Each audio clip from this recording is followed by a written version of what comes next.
ঘূর্ণিঝড় শক্তির প্রভাবে উপকূলীয় অঞ্চলে বেড়েছে উদ্বেগ। সাগর ও নদী এখন উত্তাল। গত বুধবার থেকেই শুরু হওয়া বৃষ্টি এবং দমকা হাওয়া আজ অব্যাহত রয়েছে।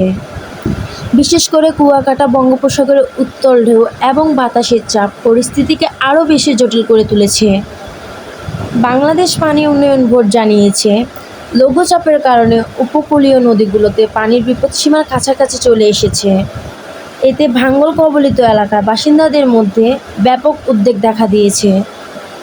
আবহাওয়া অধিদপ্তর পূর্বাভাস দিয়েছে, লঘুচাপটি আরও ঘনীভূত হয়ে শক্তিশালী ঘূর্ণিঝড় রূপ ধারণ করতে পারে। এর প্রভাবে উপকূলীয় অঞ্চলে ঝড়ো হাওয়া বয়ে যাওয়ার আশঙ্কা রয়েছে। পায়রা সহ দেশের সব সমুদ্র বন্দরকে ৩ নম্বর স্থানীয় সতর্কতা সংকেত দেখাতে বলা হয়েছে। একই সঙ্গে নদীবন্দরগুলোতেও ৩ নম্বর সতর্কতা সংকেত জারি করা হয়েছে। সমুদ্র অবস্থানগত মাছ ধরার ট্রলার ও নৌযানগুলোকে উপকূলের কাছাকাছি থেকে সাবধান চলাফেরা করতে বলা হয়েছে এবং পরবর্তী নির্দেশ না দেওয়া পর্যন্ত গভীর সাগরে যেতে নিষেধ করা হয়েছে। পরিস্থিতি মোকাবেলায় হাতি উপকূল এলাকায় নৌযান বাহিনী প্রশিক্ষণ হল জোরদার করা হয়েছে।